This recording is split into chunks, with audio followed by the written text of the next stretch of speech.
राधे राधे दोस्तों, स्वागत है आप सभी का आपके अपने परिवार रीजन सर ऑनलाइन प्लेटफॉर्म पे। आज की क्लास में हम मॉक नंबर 36 की चर्चा करेंगे। मॉक नंबर 36 में मैथ के जितने भी क्वेश्चन आए थे उनके सॉल्यूशन को आज की क्लास में हम देखने वाले हैं। तो चलिए बढ़ते हैं सेशन की तरफ और देखते हैं पहला क्वेश्चन किससे रिलेटेड था। क्वेश्चन नंबर जो फर्स्ट है वो किससे रिलेटेड है सर? साझा से, पार्टनरशिप से। अच्छा, पार्टनरशिप में कॉन्सेप्ट पढ़ाया था कि कभी भी लाभ निकालना हो तो पूंजी में किसका गुना करते हैं? समय का। और आपको अगर मैंने कह दिया कि समय आपका फिक्स है तो आप कहते हो जो लाभ का रेशियो वही किसका रेशियो? पूंजी का। अब क्वेश्चन क्या कह रहा है कि PQR 52,000 रुपए के निवेश के साथ क्या करता है? एक बिजनेस स्टार्ट करता है। फिर कहता है एक साल के अंत में P को इतना लाभ होता है, Q को इतना लाभ होता है, R को इतना लाभ होता है। तो तो Q ने व्यवसाय में कितना निवेश किया था ये आपको बताना है। मुझे एक बात बताओ कि सर वर्ष के अंत में ये प्रॉफिट दिया है P का, Q का, R का, मतलब PQR तीनों 12 महीने तक लिए उस बिजनेस में थे। और अगर 12 महीने तक तीनों बिजनेस में थे तो मेरे पास टाइम क्या है? हर के लिए सेम है। कहने का मतलब फिक्स है हर एक के लिए। तो इसका मतलब क्या है कि जो प्रॉफिट का रेशियो वही किसका रेशियो है? अमाउंट का। तो मुझे यहां लाभ का रेशियो निकाल लेना है। मुझे यहां लाभ का रेशियो निकाल लेना है।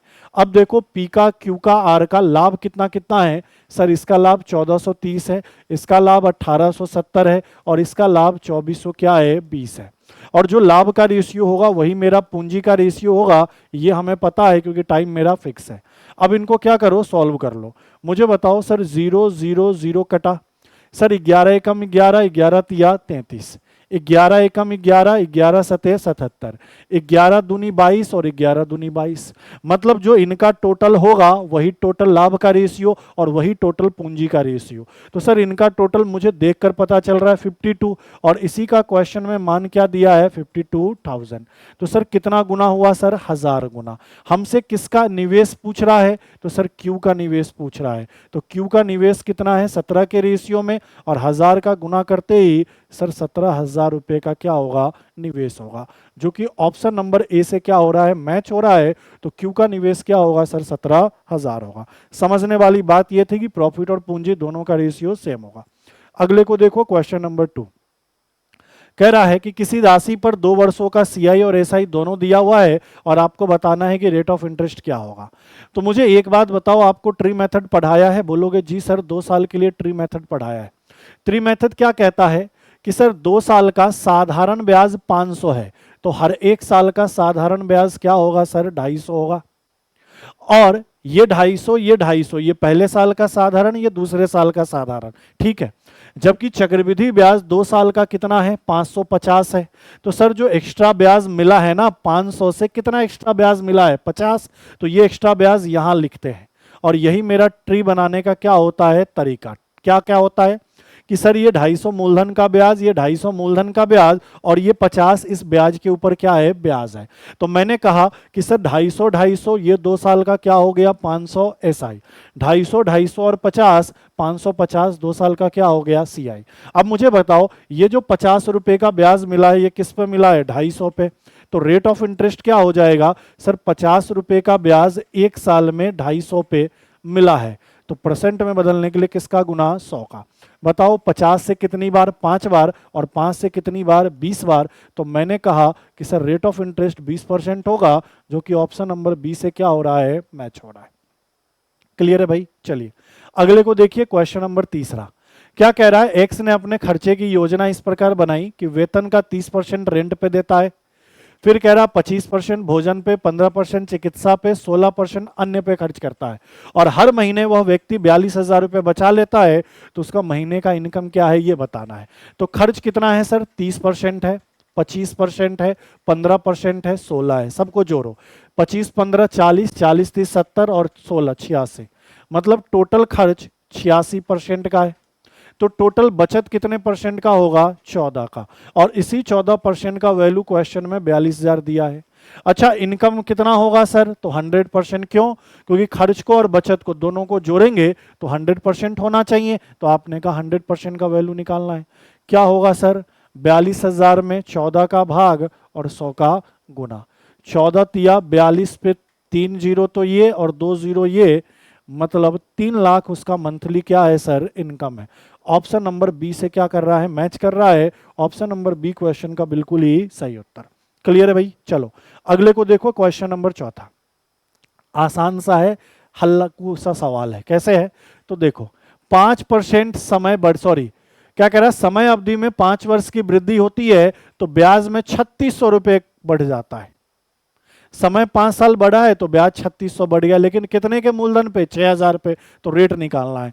तो रेट कैसे निकालोगे? जितना साधारण ब्याज में बढ़ा है उसका गुना 100 बटा जितना मूलधन में बढ़ा है उसका गुना समय, सॉरी जितना समय में बढ़ा है उसका गुना मूलधन, यही तो कहोगे। बताओ ब्याज कितना बढ़ा है सर? 3600 बढ़ा है, गुना किसका? 100 का। मूलधन तो फिक्स है, पहले भी 6000 अब भी 6000, और समय कितना बढ़ा है? 5 का। तो रेट ऑफ इंटरेस्ट निकाल दो सर। ये 3 0 2 0 और 1 0 3 0, 6 से यह कितनी बार? 6 बार, और 5 से यह कितनी बार? 2 बार। तो आपने का रेट ऑफ इंटरेस्ट कितना रहा होगा? 12%, जो कि ऑप्शन नंबर बी से मैच कर रहा है। इतना आसान क्वेश्चन आपसे पूछा है। अगले को देखो, क्वेश्चन नंबर 5। यदि यह जो संख्या है ये 11 से विभाज्य होता है तो k का मान क्या होगा? मतलब आपको डिविजिबिलिटी रूल पता होना चाहिए 11 का, और अगर आपने नहीं भी पढ़ा है तो अब तक पूरे मॉक लगाए होगे तो मैंने कितनी बार 11 का डिविजिबिलिटी रूल समझा दिया है, तब भी आपको समझ में आ गया होगा कि 11 का डिविजिबिलिटी रूल क्या होता है। जितने भी सम पद पे, सम स्थान पे पद है या सम स्थान पे जितने भी अंक है उनका योग, और विषम स्थान पर जितने भी अंक हैं उनके योग का अंतर अगर 0 कर लोगे ना तो वह नंबर 11 से कट जाएगा। यही 11 का डिविजिबिलिटी रूल होता है। तो सर सम पद का मतलब क्या होता है? विषम पद का मतलब, सर ये पहले पे है तो विषम पद पे, ये तीसरे पे है विषम पद पे, ये 5वें पे है विषम पद पे, ये 7वें पे है विषम पद पे। तो इनका योग प्लस ये दूसरे पे है समपद पे, ये चौथे पे है समपद पे, ये छठे पे है समपद पे, ये 8वें पे है समपद पे। इनके योग का अंतर 0 लाओ, या फिर ऐसा नंबर लाओ जो 11 से कट जाए, तो नंबर 11 से कट जाता है। तो मुझे बताओ 5 और 5 10, 10 8 18, 18 और 4 22, समपदों का योग 22, विषम पदों का योग 7 4 11, 11 और 5 कितना सर? 16, प्लस कितना? के। इनका योग मुझे 0 लाना है या ऐसा नंबर लाना है जो 11 के पहाड़े में आ जाए, तो हम 0 लाने की कोशिश करेंगे। तो मुझे एक बात बताओ, साफ साफ दिख रहा है कि इस के का मान ऐसा क्या रखा जाए कि इनको इसमें से घटाने पर 0 आ जाए। तो सर ये 16 है, अगर इसको मैं 22 बनाना चाहूं तो के का मान मुझे 6 रखना होगा, और के का मान 6 रखते ही 16 6 22 बनेगा, और 22 में से 22 घटकर 0 आ जाएगा। तो सर ये नंबर 11 से कट जाएगा।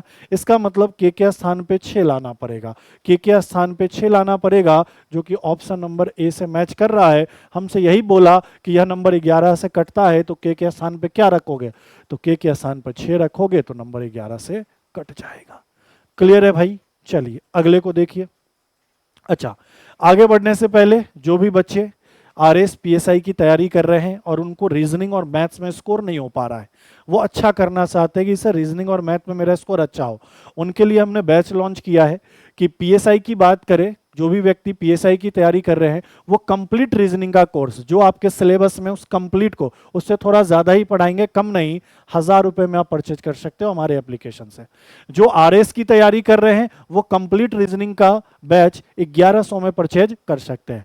साथ साथ में कोई बच्चा चाहता है नहीं सर हमारा तो सिर्फ मैथ ही वीक है, तो कंप्लीट मैथ पीएसआई के लिए आप 900 रुपए में हमारे ऐप से परचेज कर सकते हो। और कोई बच्चा ऐसा चाहता है नहीं सर हमें तो मैथ और रीजनिंग दोनों को और बेहतर बनाना है, आपका मॉक लगाऊं तब भी नंबर अच्छा है, दुनिया में किसी का मॉक लगाऊं तब भी नंबर अच्छा है, तो आप कॉम्बो बैच भी ले सकते हैं मैथ और रीजनिंग का। पीएसआई के लिए कॉम्बो बैच मैथ रीजनिंग का मात्र 1500 में मिलेगा, और आरएस प्री के लिए मैथ रीजनिंग का कॉम्बो बैच 1600 रुपए में मिलेगा। और ये सारे बैच कहां उपलब्ध होंगे? रीजनिंग ऋषि सर एप्लीकेशन को गूगल प्ले स्टोर से डाउनलोड करो या फिर लिंक डिस्क्रिप्शन में वहां से डाउनलोड करिए और बैच को परचेज कर लीजिए और अपने स्कोर को बेहतर बनाइए। क्योंकि देखो 10 क्वेश्चन अगर आरएस प्री में मैथ के आते हैं और 10 रीजनिंग के आते हैं, टोटल 20 का वेटेज होता है, तो ये 20 क्वेश्चन आपके सिलेक्शन के लिए जरूरी है। 20 में 20 आप स्कोर कर सकते हो, मैथ और रीजनिंग में इसकी गारंटी है। पीएसआई में 10 क्वेश्चन आते हैं मैथ और रीजनिंग मिला के, तो 10 के 10 क्वेश्चन आप कर सकते हो, इसकी गारंटी है। मैथ रीजनिंग में 100% स्कोर किया जा सकता है। थोड़ा सा समय अभी से निकाल कर दो, क्योंकि पेपर में अभी टाइम है। अभी से थोड़ा समय निकालोगे तो 100% स्कोर करोगे, तो देखना रिजल्ट में कहीं ना कहीं आपको बेनिफिट इससे मिलेगा। क्लियर है? चलिए आगे बढ़ते हैं। क्वेश्चन नंबर 6 को देखिए। छठा क्वेश्चन क्या पूछा गया था? अच्छा क्वेश्चन है, थोड़ा सा समीकरण है, लेकिन समीकरण बनाने का भी तरीका आता है तो आसानी से हो जाएगा। कह रहा है यदि 5:3 के अनुपात में कई पेन और पेंसिल खरीदे। कितने पेन कितने पेंसिल पता नहीं, तो मैं मान लेता हूं कि x पेन खरीदे और y पेंसिल खरीदे, तो टोटल कितने देने पड़े? 4400 रुपए, 44 रुपए। आगे कह रहा है कि अगर 5:3 में ना खरीद कर 3:5 में खरीदता तो टोटल कितना देना पड़ता? 36 रुपया। तो बताना है एक पेन और एक पेंसिल की कीमत का रेशियो क्या है। तो मैं मान लेता हूं कि कई पेन मतलब x पेन और पेंसिल को क्या मान लिया? y। तो मैंने कहा कि 5x पेंसिल में खर्च हुए और 5x पेन में और 3y पेंसिल में, तो टोटल कितना रुपया देना पड़ा? 44। वैसे ही जब पेन पे हम खर्च करें x, तो 3x की टोटल किस पे खर्च कर दिए? पेन पे। और यहां पेंसिल पे कितना? 5, तो 5y मैंने किस पे खर्च कर दिया? पेंसिल पे। तो टोटल कितना खरीदना देना पड़ा? 36 रुपया। समीकरण समझ गए? कह रहा 5:3 के अनुपात में कई पेन कई पेंसिल खरीदे, तो मैंने कहा x पेन और y पेंसिल। तो सर 5 गुना x पेंसिल पेन का दाम, 3 गुना y पेंसिल का दाम, टोटल मिलाकर कितना दिया? 24। कह रहा है जब 5:3 में ना खरीद के ये 3:5 में खरीदता है, मतलब 3 पेन खरीदता है और 5 पेंसिल, तो 3x और 5y, ये टोटल मिलाकर 36। ये दो समीकरण है, इनको सॉल्व करना है और x और y का मान निकाल लोगे तो वही आपका कीमत हो जाएगा। ठीक है, चलिए अब इनको सॉल्व कर लीजिए। सॉल्व करने के लिए क्या करिए, एक बार समीकरण 1 और समीकरण 2 को जोड़िए और एक बार समीकरण 1 और समीकरण 2 को घटाइए, आंसर तुरंत निकल जाएगा। चलिए जोड़ते हैं। सर 5 3 8 5 3 8, तो मैं कह सकता हूं ना, ये क्या हुआ भैया? 5 3 8 5 3 8, तो मैं कह सकता हूं ना 8x 8y और बराबर इनको जोड़ेंगे सर 80। तो यहां से x प्लस वाई का मान 10 आ जाएगा क्या? मतलब पेन और पेंसिल की कीमत का योग 10 आ जाएगा? जी सर। एक बार इनको घटाइए, तो 5x में से 3x घटाओगे 2x और 3y में से 5y घटाओगे -2y, बराबर इनको भी घटाओगे तो 44 में से 36 घटाओगे तो 8। तो यहां से x माइनस वाई का मान 4 आ जाएगा क्या? कहने का मतलब पेन और पेंसिल की कीमत का योग 10, पेन और पेंसिल की कीमत का अंतर कितना? 4।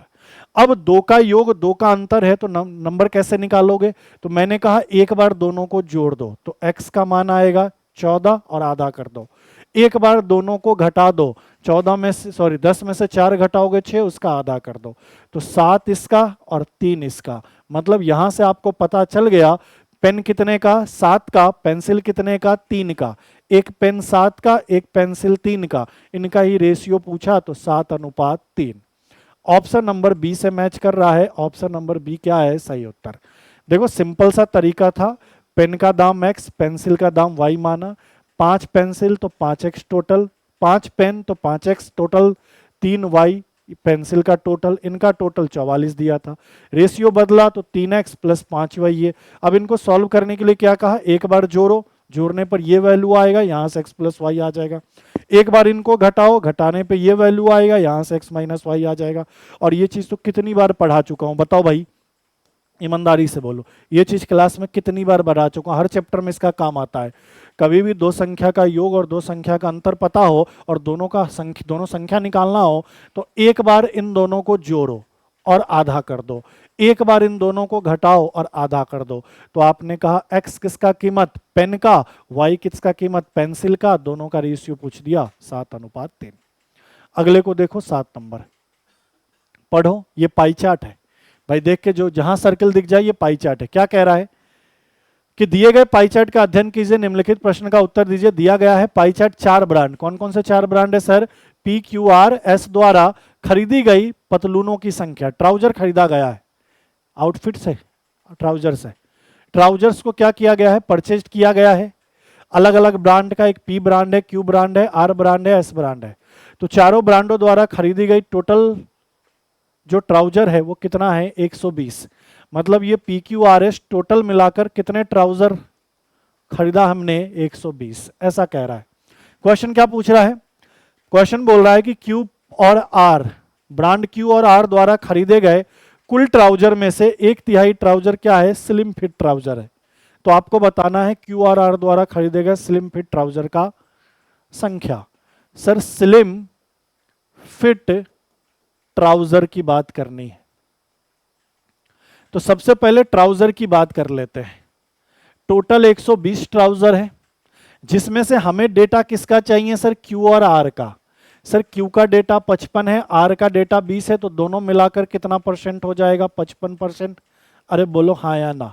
मतलब 120 का 55% ट्राउजर तो कौन से ब्रांड का है, क्यू और आर का। और कह रहा है इसका भी 1/3, इसका भी 1/3 लिखा है ना क्वेश्चन में, इसका भी 1/3, 1/3 क्या है, स्लिम फिट है। तो सर इसका 1/3 निकाल दो, आंसर आ जाएगा, सॉल्व करो। सर 0 से 0, सर 3 से 4, सर 5 से 11, सर 5 से 2, सर 2 से 2, 11 दूनी 22। 22 ट्राउजर क्या है सर, स्लिम फिट है। ऑप्शन नंबर डी क्या है इसका सही उत्तर। समझ गए ना। टोटल 120 ट्राउजर था, जिसमें से क्यू और आर ब्रांड का मिलाकर 55% था। तो 120 का 55% क्यू और आर ब्रांड का ट्राउजर, उसका भी 1/3 ले लेंगे तो स्लिम फिट ट्राउजर, तो उसका 1/3 लेके सॉल्व कर दिया। मतलब 22 ट्राउजर 120 में से स्लिम फिट ट्राउजर है किसके किसके, ब्रांड क्यू और ब्रांड आर के। अगले को देखो 8वां, कह रहा आंकड़ों का समूह दिया गया है, माध्य 35 है, माध्यिका इतना है, बहुलक निकालो। इस पे भी क्वेश्चन करा चुके हैं भैया आपको कि सर मोड बहुलक बराबर क्या होता है, 3 गुना मीडियन, मतलब 3 गुना माध्यिका -3 इंटू मीन, यही तो होता है। तो बस वैल्यू पुट करो। सर माध्यिका कितनी है 60, मीन कितना है सर 35, ये 2 गुना होता है मीन, 2 गुना मीन, 2 गुना कितना 35। तो आपने कहा सर ये 180 और सर ये 70, घटा दे कितना 110। किससे मैच कर रहा है, ऑप्शन नंबर डी से। सिर्फ आपको रिलेशन पता है ना माध्यम माध्यिका और बहुलक में, तो क्वेश्चन हो गया। 9वें को देखो भैया, 9वां देखो क्या कह रहा है। त्रिभुज का क्षेत्रफल 15 वर्ग सेंटीमीटर है, उसके अंतःवृत्त की त्रिज्या 3 सेंटीमीटर है। तो आपको त्रिभुज का क्या निकालना है सर, परिमाप निकालना है। तो सर ये त्रिभुज है, इसके अंदर एक क्या है, सर्कल है। अब बताओ दुनिया की कोई सी भी त्रिभुज हो, कोई भी त्रिभुज हो, ये त्रिज्या आर है, दुनिया का कोई भी त्रिभुज हो, अगर उसके अंदर एक वृत्त दिया गया है तो हमेशा ध्यान रखना त्रिज्या क्या होता है, उस त्रिभुज का एरिया। ये एरिया किसका है सर, उस त्रिभुज का, जिस त्रिभुज के अंदर है वो वृत्त। एरिया ऑफ त्रिभुज बटा एस। एस क्या होता है सर, अर्ध परिमाप। एस क्या होता है सर, अर्ध परिमाप। अर्ध परिमाप का मतलब समझ गए ना, जितना भी आपका परिमाप है उसका आधा। परिमाप 20 है तो उसका आधा करोगे तो 10 क्या हो जाएगा, अर्ध परिमाप। ये होता है।